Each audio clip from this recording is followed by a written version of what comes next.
Hi, everyone. It's Tuesday, January 5th. 2 more days, and I'm in Hawaii. I know you're jealous, but I'm actually going to entice you even more.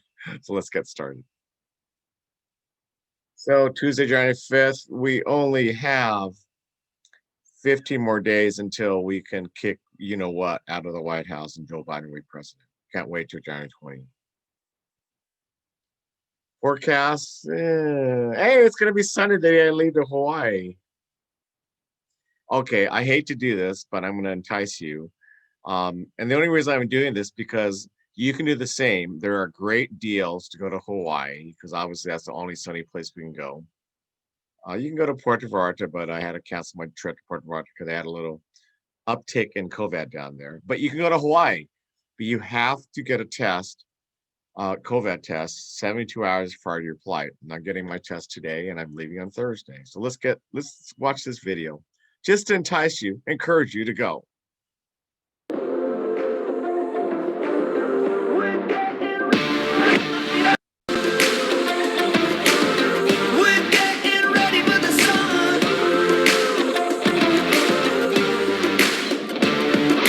Pedal to the floor, the windows down. Nothing but the road before us now. See the hot yellow sun light up the clouds.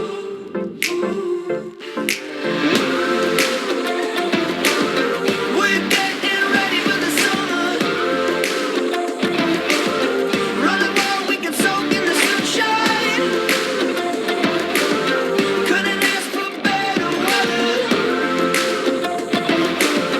We're getting ready for the summer. In the desert, by the river. Close your eyes and take a drink. Oh. I know it makes you jealous, but you know where you can go too. There's some great rates on Alaska Airlines and Hawaiian Airlines. You get to go. Definitely go. Oh my God, here we go. This is the Georgia election officials. Amazing what he basically calls out Trump in this pretty epic um, call out. What we've seen also is a difference in the turnout models depending on congressional district and county in the state so far, in large part driven by the continuing misinformation and disinformation concerning the value of people's votes in this state. The Secretary wants me to make clear that everybody's vote is going to count. Everybody's vote did count. I want to make that abundantly clear. If you care about, the values and direction of the nation you want to see, it is your obligation to turn out and vote tomorrow, be you Democrat or Republican. However, right now, given the nature of the president's statements and several other people who have been aligned with him previously, who've literally had rallies saying protest and don't vote, we are specifically asking you and telling you, please turn out and vote tomorrow.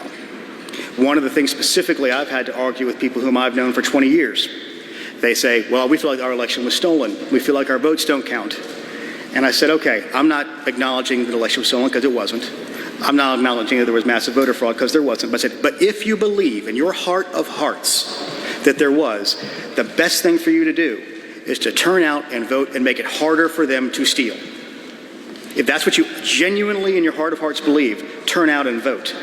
There are people who fought and died and marched and prayed and voted to get the right to vote. Throwing it away because you have some feeling that it may not matter is self-destructive, ultimately, and a self-fulfilling prophecy in the end.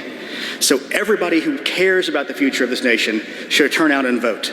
It's vitally important.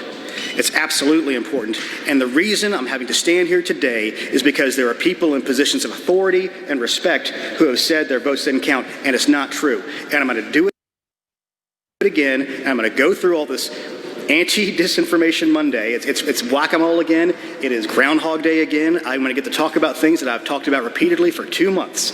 But I'm going to do it again one last time, I'm hoping. Because at the end of the day, we want to make sure people understand their votes count. Every person, every voice matters. So, as a Republican, a true patriot that defends the fact that they did the right thing in Georgia. Here's the last polls. So Ossoff has a slim 1.6% lead over Purdue, and the Reverend Raphael Warnock has a slim 2.1% lead over Loeffner. This is going to be huge. Oh my God, the Democrats need to do this. So let's do U.S. Senate hangs in the balance. So let's go ahead and look what happened in the last days of the campaign. Again, Trump was in Georgia on Monday, and also President-elect Joe Biden was there. And now let's talk about what happened this week. Lawmakers returning to Washington this week. Control of the U.S. Senate still hanging in the balance. It is all coming down to 2 Senate runoff elections tomorrow in Georgia. Our Lisa Desjardins is back with this report on the final push. Kamala Harris! For weeks, a platoon of the powerful has been flying one by one into Georgia, including the current president and the one about to become president. But don't be fooled. This is a ground war. We've knocked on millions of doors already, made millions of phone calls. We've already reached 711,000. One of the field agents said he made like 1,500 calls. That's amazing to me. It is a political doubles contest with the highest stakes. Republican Senators David Perdue and Kelly Loeffler defending their seats against Democrats Jon Ossoff and Raphael Warnock. If both Democrats win, their party takes over the Senate. We're the last line of defense. Republicans faced a late campaign challenge when Perdue had a COVID exposure and entered quarantine last week. And make sure they know exactly what's going on. But meanwhile, dozens of groups have deployed. Everyone from the national parties to the New Georgia Project, focused on underrepresented groups, to the anti-abortion Susan B. Anthony list. We've brought in our most seasoned field directors from all across the country into the state of Georgia. And we've gotten people from California, Virginia, New York who just want to help. With more than 1,000 combined staff and thousands of volunteers. Out of all of my years of doing this work, I've never experienced what I'm experiencing on the ground. Latasha Brown co-founded the Black Voters Matter Fund 4 years ago to foster more Black turnout and registration. Nearly a third of Georgians are Black. Only Mississippi has a higher proportion. Asian Americans and Hispanics, together about 14% of the Georgia population, are also key this election. But the Black vote effort is particularly large, with 60 different organizations involved. I went to early voting this morning. The groups are creative, as seen in Facebook videos, voter drives in parking lots, and with New Year's collard greens, as well as showing up in courthouses to protest proposed cuts from voter lists.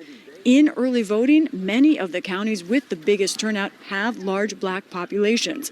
That may be about more than the Senate. Some 4 million Georgians filed for unemployment in the pandemic. Brown says the Black community was hit hard by the economic and health crises. We're seeing Black voters who are literally disturbed with what is happening in this state and really committed that they're going to get out and vote. Democrats also feel good about new voters. 72,000 voters, including those who just turned 18, have registered to vote since November.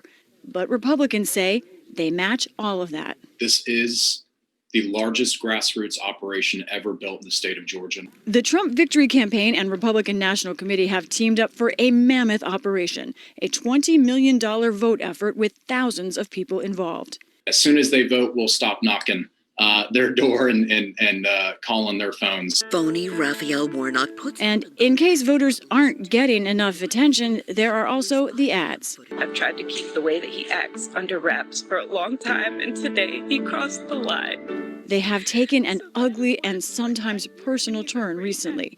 Ad spending in the race is nearly $500 million, more than the Trump campaign spent for its entire 2020 ad budget, according to the government transparency website Open Secrets.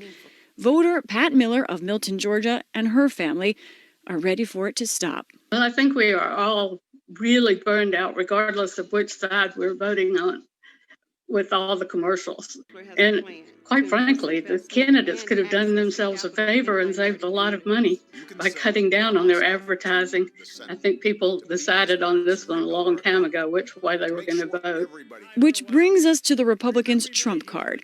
The president last visited the state in early December. But everything that we've achieved together is on the line. Like then, his visit tonight is less about winning over minds than about getting out his voters.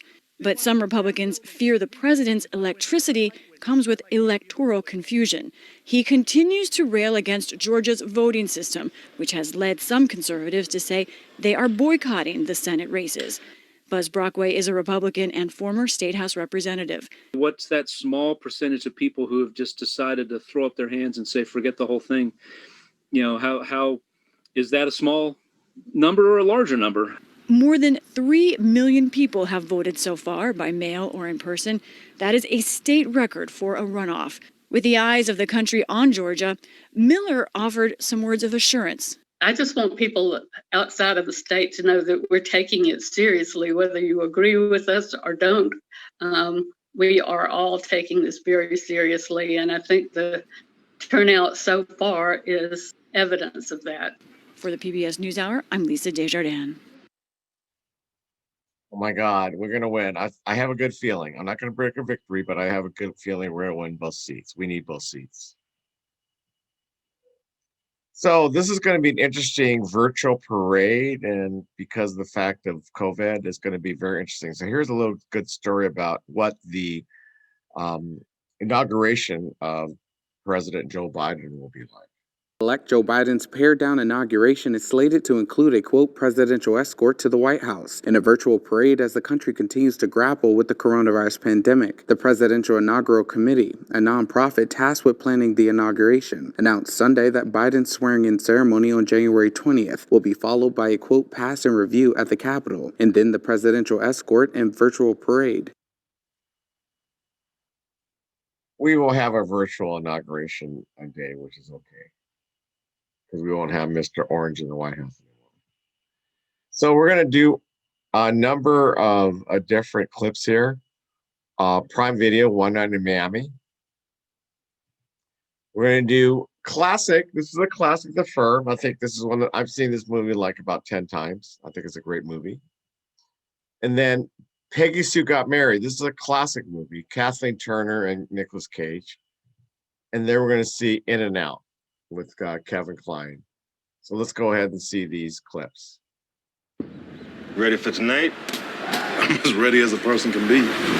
After the fight, we're all coming back here for the champ's victory party. Don't be late. Minister Malcolm X. Good news, the chariot is coming. You know I'm the greatest. That's right. Jim Brown takes the ball. Your record is going to stand the test of time. How's everybody feeling tonight? All together, yeah. New heavyweight champion of the world. Say, champ, you don't suppose you could sign an autograph? Yeah, of course, man. Give him an autograph, Jim. Actually, Mr. Cook. Oh, sure thing, brother. Yeah, that's the sound. Don't you think it's about time to party?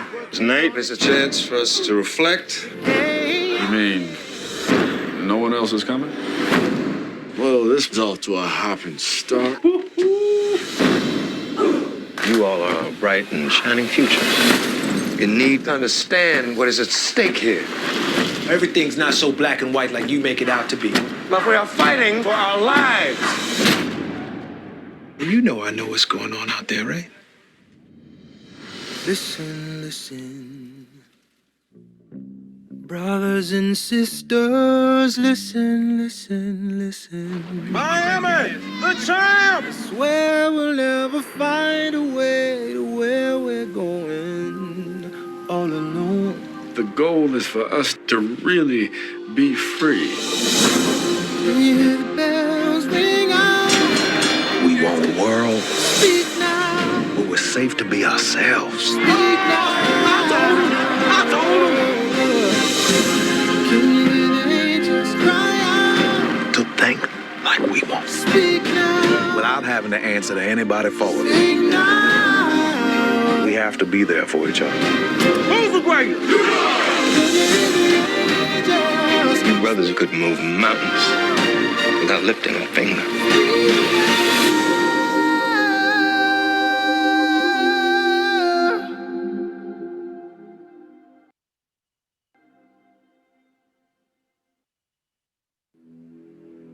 will maintain the confidence and preserve inviolate the secrets of my client. I will maintain the confidence and preserve inviolate the secrets of my client. Mitch, the letter you got from Bendini, Lambert, and Locke was the only one sent out. We want you. Do you have an offer in mind? It includes a bonus schedule, and we'd lease you a new Mercedes. Plus a low-interest mortgage As in home? With grass around it? and a 2-car garage. These are nice people, Abby. Okay, I'm more impressed with it than you are. You grew up with it. Did you ever think I'd make a 6-figure salary? Absolutely. Since we deal primarily in tax and securities, our clients are very wealthy. We keep each other's secrets. I don't want anyone with family money. I'm not sure I follow. They want you lean and hungry. If all your money comes from one source, then you tend to be very loyal to that source. Marty Kaczynski and Joe Hodges were killed. There was some kind of explosion on the boat. Kay was scared. Did you know the men who died? Yes. You must be overwhelmed with grief. People grieve in different ways, Miss McDear. You think I'm talking about breaking the law? No, I'm just trying to figure out how far you want it bent. As far as you can without breaking it. That room looks like a health hazard. That's 4 dead lawyers. None of them over the age of 45. Where are you guys? The FBI wouldn't have come after you if they didn't think they'd get to you. Now, what do you think made them think that? I have no idea. Well, they might know how important your young wife is to you. Anything's possible. I'll tell you one thing, if those guys at the steak joint were feds, you better watch out for them. We might be misreading McDear. You've got nothing to be suspicious about. I get paid to be suspicious when I got nothing to be suspicious about. Why are you asking questions about dead lawyers? What dead lawyers? I know you'll do your best to protect the firm. Won't you, Mitch? We have faith that you're going to be with us for a long, long time, Mitch. Fact is, nobody has ever left us. Nobody.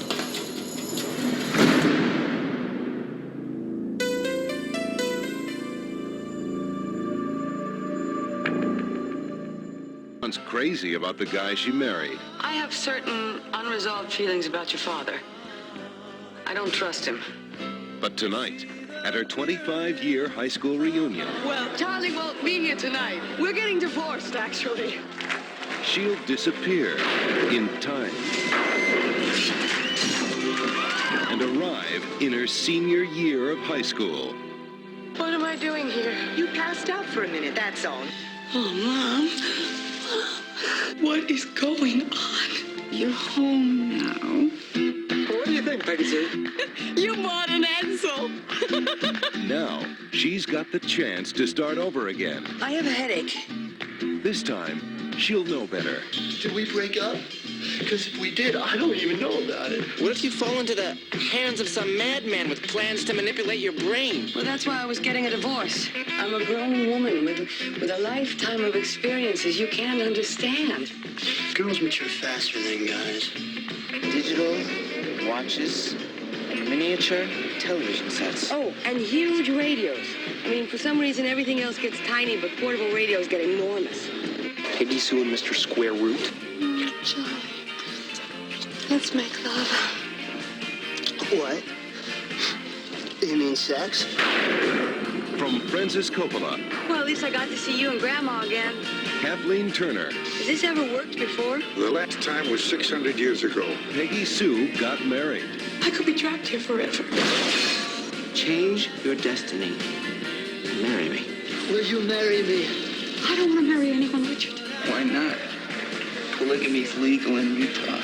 Nicolas Cage, I'm proposing to you now. I may be crazy, but I'm not crazy enough to marry you twice. Peggy Sue got married. Peggy Sue got married.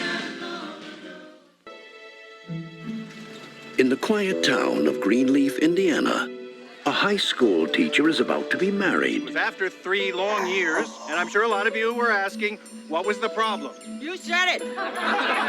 A former student is about to be honored.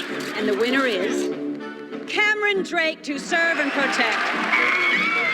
But for Howard Brackett, I'd like to dedicate this whole night to a great guy and a great teacher, to Howard Brackett from Greenleaf, Indiana. a bombshell is about to drop. and he's gay.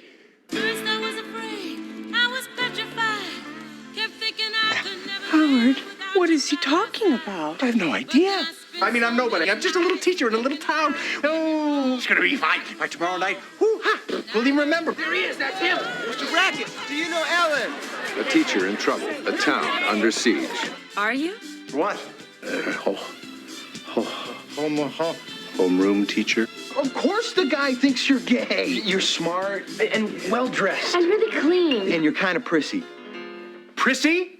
Welcome to our series on exploring your masculinity. Stand straight and tall.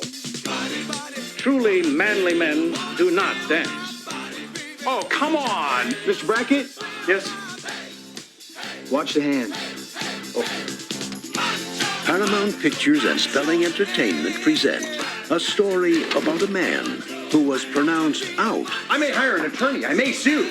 Get Johnny Cochran, not that woman. before the jury was in. Does anybody here know how many times I've had to watch Funny Lady? You're our son and we'll always love you, as long as you get married. I need some beauty and some music and some place cards before I die. It's like heroin. Kevin Kline. Look at me. Do I look like a homosexual? Would you walk for me? In and out. Repeat after me. Yo. Yo. Hot damn. Hot damn. What a fabulous window treatment. What a fabulous That window. was a trick.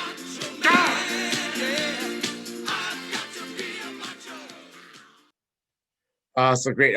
Actually, all those previews are available on Amazon Prime for free. Okay, so add that to your list to watch. I like The Firm and In and Out. I have to watch that. That's on my list. So have a good Tuesday. Take care. Cheers.